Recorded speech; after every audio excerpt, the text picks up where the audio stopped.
pada malam hari ini kita akan bahas hikmah di balik kemenangan kaum muslimin dalam perang Badar. Ya.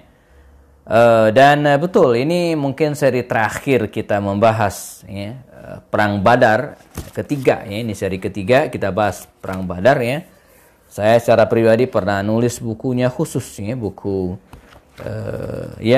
buku kecil ya. Ada berapa halaman nih? Hampir 300 halaman ya. Khusus bicara tentang perang Badar ya. Nah, jadi bagi teman-teman sekalian yang mungkin ingin mengembangkan tema ini ya, ada beberapa mahasiswa juga yang kontak saya, mereka bikin makalah tugas kuliah kekurangan bahan, dan ini sudah saya kompilasi ya. Saya sudah kumpulkan dari berbagai referensi ya, dan kemudian dimuatlah dalam buku ini ya. Belajar dari perang Badar ya, manajemen kemenangan ya. Baik ya, saya coba share screen ya. Oke. Ya, teman-teman yang bergabung di Zoom ya mungkin bisa lihat di monitor ya. Saya sudah share. Bagi teman-teman yang ada di YouTube ya ataupun di Instagram bisa juga ya, karena sudah saya upload di Instagram kajian sirah. Jadi bisa dilihat kapanpun ya, free ya, gratis ya. Mau di download, disampaikan ulang silakan ya. Jadi saya buka akun khusus ya, biar tidak terganggu dengan iklan promosi khususnya. Nama akun Instagramnya kajian sirah, pakai ya, kajian sirah. Bold besarnya itu ya, pusat kajian sirah. Nah, saya juga sudah buka di Zoom ya, hikmah perang Badar ya. Muqaddimah teman-teman sekalian. Perang Badar ini adalah perang yang terjadi antara kaum muslimin melawan kafir Quraisy. Sebagaimana kita fahami ketika Nabi hijrah dari Makkah ke Madinah, maka pihak yang sangat tidak senang dengan hijrahnya kaum muslimin tersebut ya, adalah orang-orang kafir Quraisy Makkah, musyrik Makkah ya. Mereka tidak senang bukan hanya masalah ideologi ya, tapi kepentingan-kepentingan lainnya. Di antaranya kepentingan politik dan bisnis. Nah, saya pernah sampaikan ya. Jadi orang-orang kafir Quraisy itu ya, secara logika sederhana mestinya mereka senang dengan hijrahnya kaum muslimin ke Madinah. Toh akhirnya mereka tidak ada yang mengganggu lagi di Makkah. Mestinya demikian, tapi ternyata tidak. Nah, justru mereka ingin mengusir kaum muslimin dan memusnahkan kaum muslimin yang ada di Madinah. Alasannya pertama karena ideologi, yang kedua karena faktor ekonomi. Mereka tahu bahwa kalau Nabi besar di Madinah, ini akan membahayakan perjalanan bisnis mereka ke Syam. Karena dari Makkah menuju ke Syam, mau tidak mau harus melewati pinggiran kota Madinah. Nah, jadi kalau Nabi besar di sini, ini akan membahayakan. Jadi faktor ekonomi ya. Kemudian yang ketiga faktor politik tentu saja, ya, kekuasaan. Nah, jadi mereka khawatir kalau Nabi besar di Madinah, maka suatu saat akan ya, membahayakan kekuasaan mereka yang ada di Mekah ya. Nah, karena itu terjadilah perang ya, antara kaum muslimin dan kafir Quraisy tahun kedua Hijriah di bulan Ramadan, sebagaimana pernah kita bahas sebelumnya. Ending dari peperangan itu ini, endingnya akhirnya ya, peperangan itu menghasilkan pertama kafir Quraisy Makkah ya, musyrikan Makkah itu kalah telak. Walaupun jumlah pasukan mereka jauh lebih besar, 1.000 orang lebih, dan jumlah kaum muslimin ya, tidak lebih dari 300 sekian belas orang ya, tapi dengan semangat mereka, dengan strategi, dan tentu saja dengan izin Allah Subhanahu wa taala, akhirnya kaum muslimin memenangkan peperangan dengan skors ya, pihak kaum musyrikin ya, kafir Quraisy tewas 70 orang. Pernah kita bahas siapa saja mereka. 70 orang di antara mereka menjadi tawanan perang. Ya, 70 terbunuh, 70 menjadi tawanan perang. Dan di antara kaum muslimin yang syahid itu ada 14 orang. Ya. Sebagian besar ya, adalah kalangan Ansar ya, dari penduduk asli Madinah yang ikut perang tersebut, dan secara nominal jumlah mereka lebih banyak daripada kalangan Muhajirin. Jadi 8 Ansar dan 6 Muhajirin. Syekh Ibnu Hisham dalam kitabnya Sirat Nabawiyah menulis detail ya nama-nama mereka yang syahid dalam perang tersebut. Ya. Nah, dalam atau setelah terjadi perang ini ada beberapa hal yang akan bisa kita akan telaah ya. Antara lain di antara tawanan perang itu, teman-teman sekalian, ya, ada beberapa keluarga Rasul, ya, atau tepatnya ya Quraisy juga ya, karena perang Badar itu kan bukan perang antar suku, ya, tapi perang ideologi, ya. Jadi dari kaum muslimin itu ada Quraisy gitu kan, dan di orang kafir juga ada Quraisy, ya. Jadi yang membedakan mereka adalah keimanan. Pada pertemuan sebelumnya kita bahas bagaimana ada seorang anak melawan ayahnya, ya, anaknya muslim dan sebaliknya ayahnya kafir, seperti dialami oleh Abu Ubaidah bin Al-Jarrah yang muslim sementara ayahnya kafir, atau sebaliknya ayahnya muslim, anaknya kafir, seperti yang dialami oleh Abu Bakar Siddiq. Dia muslim, anaknya kafir. Ya, Abdurrahman bin Abu Bakar Siddiq ketemu mereka di perang Badar. Ya. Nah, di antara mereka yang ditawan itu ada namanya Abul As bin Rabi. Abul As bin Rabi ini menantu Rasulullah. Waktu itu belum masuk Islam. Suami dari Zainab binti Rasul. Karena itu Zainab binti Nabi ini, binti Rasul ini, agak telat hijrah. Dia waktu itu berada di Makkah dan tidak bisa hijrah. Dihalangi oleh suaminya yang masih kafir. Kala itu jamaah, belum turun larangan menikah beda agama. Kalau sekarang kan nggak boleh lagi. Ya, terutama dengan orang-orang musyrik. Ya. Kalau dengan ahlul kitab masih ada penjelasan detailnya gitu ya. Waktu itu belum turun ya, larangan itu. Sehingga memungkinkan dalam satu rumah tangga ya, ada yang muslim dan ada yang non muslim, memungkinkan saat itu ya, karena kan ajaran Islam turun kepada baginda Rasul kan bersifat bertahap, tidak sekaligus gitu ya, selama 23 tahun. Nah, larangan itu belum turun. Surat Al-Baqarah yang menjelaskan tentang larangan tersebut ya, belum ada ya, sehingga walaupun Zainab yang muslimah, dia tetap bersuamikan ya, suaminya Abul As bin Rabi yang kafir, dan mereka hidup satu rumah ya. Nah, Abul As bin Rabi ini menantu Rasulullah SAW ini ditawan, nah sekalian ya. Dan sebagaimana tradisi bangsa Arab pada waktu itu, kalau dia ingin melepaskan diri dari tawanan tersebut, maka dia harus menebusnya, ditebus ya dengan uang atau apapun yang menjadi ketentuan ya. Dia kirim utusan ya, orang ke Makkah dan dikabarkan ke Zainab bahwa dia ditawan oleh kaum muslimin. Maka Zainab segera mengirimkan sejumlah uang dan dibungkus demikian rupa ya, dikasihkan ke kaum muslimin, ke Rasulullah.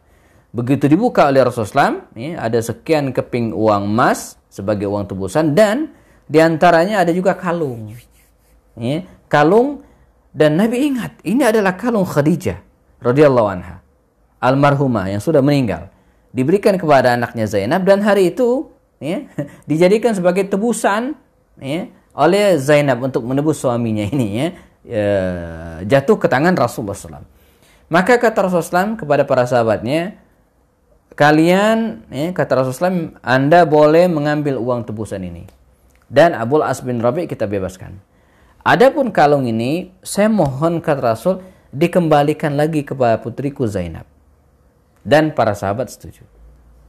Nah, kepada Abul As bin Rabi, mantunya ini, Nabi bersabda, kata Rasulullah SAW, ya Abul As, ya, Anda kami bebaskan. Dan kalung ini saya akan kembalikan, kata Rasulullah SAW. Tapi dengan syarat, engkau izinkan Zainab untuk hijrah, dan deal.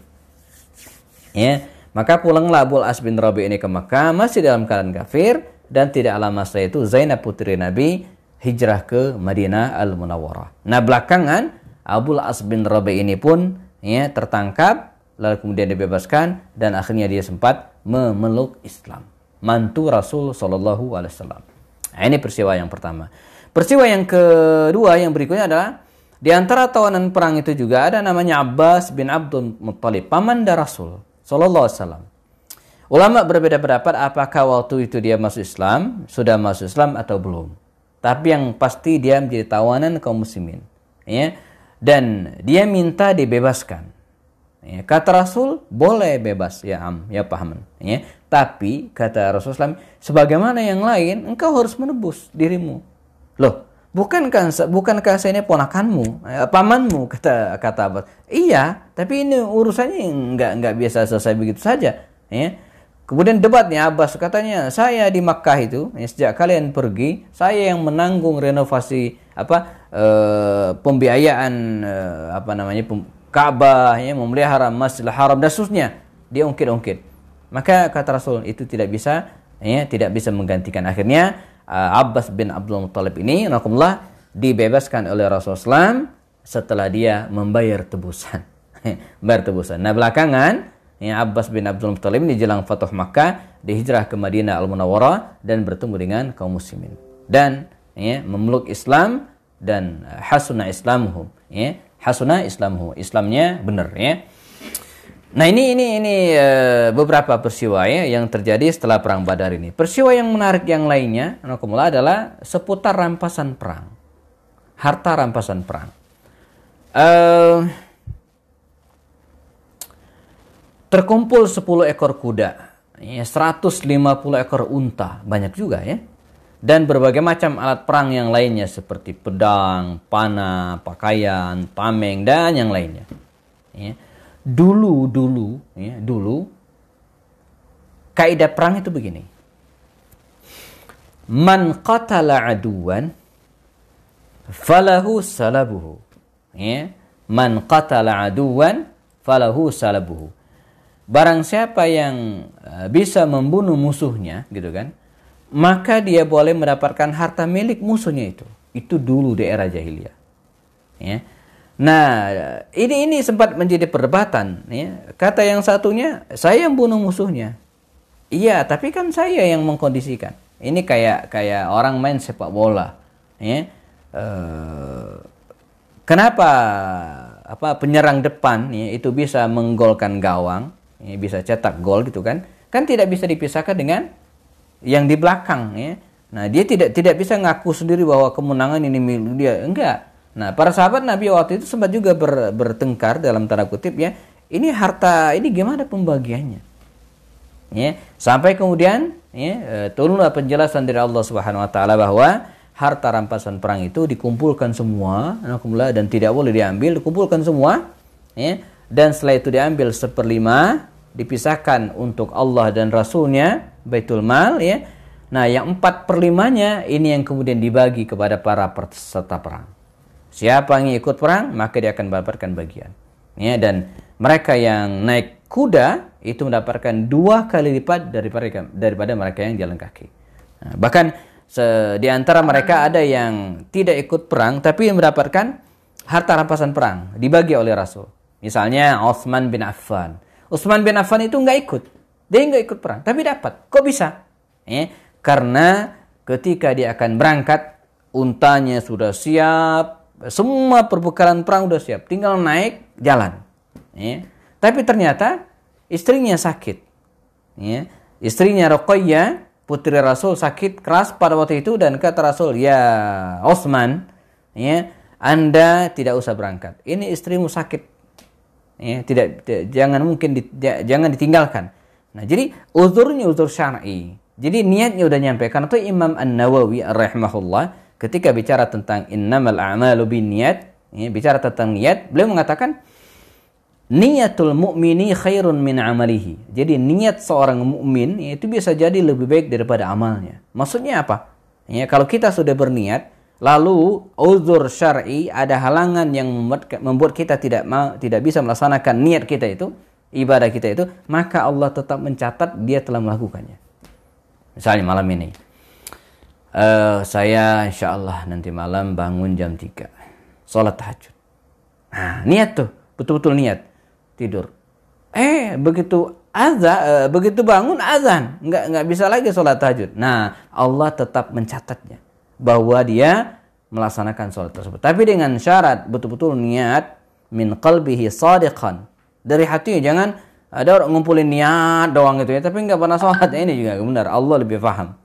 Atau misalnya niat pengen ke masjid, sudah siap-siap, mulus luar biasa sehingga nggak bisa ke masjid. Atau ke masjid tapi sudah telat, maka Allah yang mencatatnya.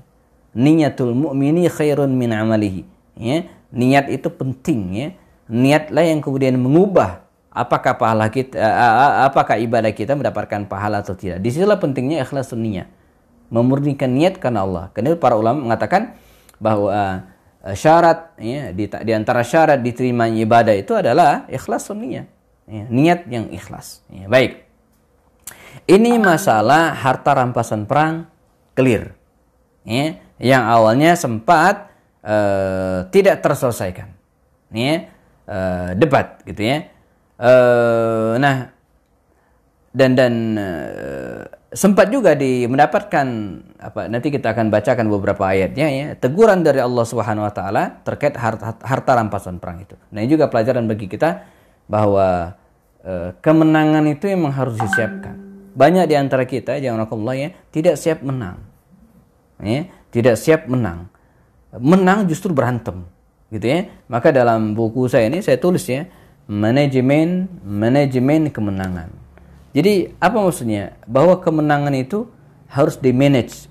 Pertama, kalau pengen menang harus harus di-manage. Ya, harus ada ikhtiar manusiawi. Walaupun ketentuan dari Allah SWT. Yang kedua, kalau menang, nah apa? Kalau menang itu apa? Ya, jadi kita suka begini nih. Yang penting menang dulu. Ya. Urusan belakangannya nggak bisa. Gitu ya. Harus deal dari awal.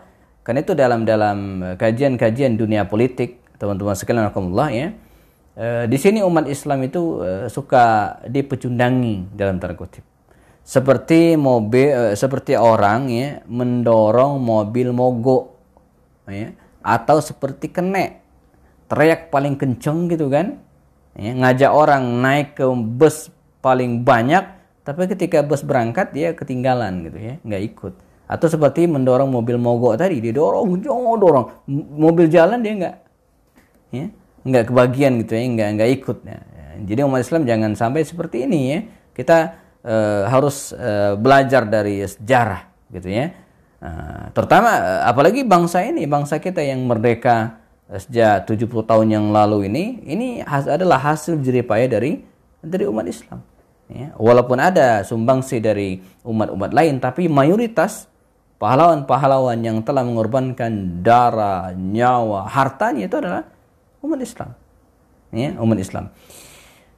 Ini clear masalah harta rampasan perang. Nah, sekarang berikutnya adalah masalah tawanan perang.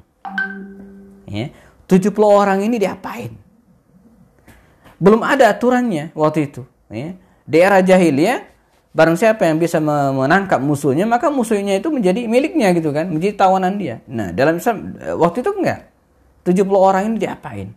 Maka baginda Rasul bertanya kepada para sahabatnya dan mengerucut pada dua pendapat utama. Pendapat Sayyidina Abu Bakar Siddiq dan pendapat Umar bin Khattab radhiyallahu anhu. Ya, kata Abu Bakar Siddiq, ya Rasulullah, ini tawanan perang ini ya, saya usul dibebaskan saja. Nah, Abu Bakar kan orangnya lembut, halus ya perasaannya ya, walaupun punya sikap tegas yang luar biasa. Saya usul katanya, tawanan perang ini kita bebaskan dan meminta uang tebusan dari keluarganya. Kan lumayan, kita kan baru nih di Madinah, masih butuh pendanaan, begitu kira-kira. Ini bahasa saya gitu ya. Nah, tentu saja motivasi utamanya bukan itu, tapi betul-betul murni ya, sifat dan karakter Abu Bakar Siddiq sendiri. Jadi tawanan perang ini kata dia kita bebaskan dan kita mendapatkan uang tebusan dari mereka, selesai. Ya. Nah, Umar bin Khattab beda. Kata Umar bin Khattab, ya Rasulullah, menurut saya di antara tawanan perang ini ya, ada keluarga Ali, Bani Hashim. Serahkan ke Ali. Persilakan dia memenggal lehernya. Di antara tawanan perang ini barangkali ada keluarganya, misalnya Abu Bakar, Kabilah Bani Tami. Serahkan ke Abu Bakar, biarkan Abu Bakar yang bunuhnya. Ya, menebas leher dan seterusnya. Intinya Umar tidak ingin kaum muslimin itu ada tawanan perang. Ya. Kalaupun ada maka harus dieksekusi. Sifat welas asih, karakter lunak Rasulullah yang luar biasa cenderung kepada pendapat Sayyidina Abu Bakar Siddiq. Maka akhirnya baginda Rasul memilih itu membebaskan mereka, meminta uang tebusan. Bahkan bagi orang-orang yang ingin merdeka, ingin melepaskan dari tawan itu tapi tidak punya harta, maka mereka diwajibkan mengajar baca tulis untuk 10 orang. Nah, ya. Jadi dengan mengajari orang baca tulis 10 orang, maka dia sudah dianggap sudah menebus ya, dirinya. Nah, ini menunjukkan kepada kita bahwa Rasulullah sangat menghormati ilmu pengetahuan. Jadi ilmu pengetahuan itu ya, dia bisa memerdekakan orang. Ya, jadi tidak ada nilainya gitu kan. Maka saya termasuk ketika mengajar, bukan mengajar maksud saya, ketika ngisi taklim, kajian, apalagi di masjid-masjid yang umum ya, beberapa kali ditanya, Ustadz, ya, bisa ngisi kajian per kami? Siap, insya Allah. Selagi tidak better dengan yang lain. Berapa amplopnya Ustadz? Wah, saya bilang saya dari dulu ya tidak pernah buat budget, ya, tidak pernah, kecuali kalau training di perkantoran-perkantoran yang melibatkan banyak orang ya ada, ya, atau kajian-kajian misalnya kelas misalnya yang 40 orang ya seperti kursus iya. Tapi kalau di masjid umum enggak. Ya, jadi karena inti dari aktivitas tersebut adalah dakwah, dan ilmu itu tidak bisa dihargai. Ya, yang dihargai itu kan, maka para ulama misalnya berbeda pendapat misalnya tentang hal-hal seperti ini boleh enggak gitu kan. Nah, maka sebagian menganggap yang dibayar itu bukan dakwahnya gitu kan. Karena dakwah itu kan suatu hal yang kewajiban. Yang dibayar itu adalah transportasinya. Ya. Nah, menjadi aneh misalnya saya ngisi kajian di Bea Cukai itu kemudian kantor pajak, via online. Kan ustadznya nggak pakai ongkos, di rumah aja online seperti ini. Nah, nanti panitia ngakalin ya, Ustadz sudah kami transfer untuk mengganti kuota. Jadi kalau dulu transportasi gitu kan, ya, tapi ini kuota ya. Bahkan di antara kita saya ada ustadz yang luar biasa ya, dan saya mungkin ngikutin dia gitu kan untuk menjaga bab ikhlas ya. Jadi kalau dia dapat amplop itu ya atau apalah gitu ya, ya amplop misalnya dari jamaah kemudian tempat dia mengisi pengajian, ya diambil dan kemudian dimasukkan ke tas atau kemudian ada kotaknya masukin. Dia tidak dibuka ya, tidak dibuka. Sehingga ketika dia perlu ya, kebutuhan diambil ya. Dan itu amplop nggak tahu dari mana gitu kan, kecuali ada beberapa masjid yang ada logonya gitu kan, tapi untuk beberapa masjid yang nggak ada, jadi nggak tahu bahwa masjid itu ngasih berapa, masjid ini ngasih berapa, nggak tahu. Jadi amplop dimasukkan. Nah, ini masih untuk apa? Untuk menjaga keikhlasan tadi itu. Jangan sampai saya nggak mau ngisi taklim masjid. Kenapa? Amplopnya kecil, nggak. Jangan ada pemikiran seperti itu. Ya, atau misalnya, itu harus diprioritaskan ngisi pengajian di situ. Kenapa? Amplopnya gede. Nah, jangan. Enggak gitu ya. Tidak. Bahkan ada lagi ustadz yang saklek gitu kan. Saya mungkin enggak sesaklek itu. Jadi suatu saat dia ngisi sebuah kajian gitu kan, taklim dan seterusnya. Pulang-pulang dia enggak bawa motor. Naik inilah waktu itu masih ojek ya. Kalau sekarang sudah banyak ojek online. Kata panitia, Ustadz nih mohon diterima untuk transportasi. Ya. Nah, Ustadz ini saking apa adanya, dia naik ojek dari rumahnya, dari masjid ke rumahnya, begitu sampai ke rumahnya, amplop tadi dikasihkan ke tukang ojek nih. Semua-muanya gitu. Dia nggak tahu berapa isinya. Ya, tukang ojek yang dapat rezeki. Karena amanat dari mana? Dari panitia dia untuk transportasi gitu. Jadi dia nggak mau ambil kecuali untuk transportasi. Ya berbahagialah tukang ojeknya gitu ya.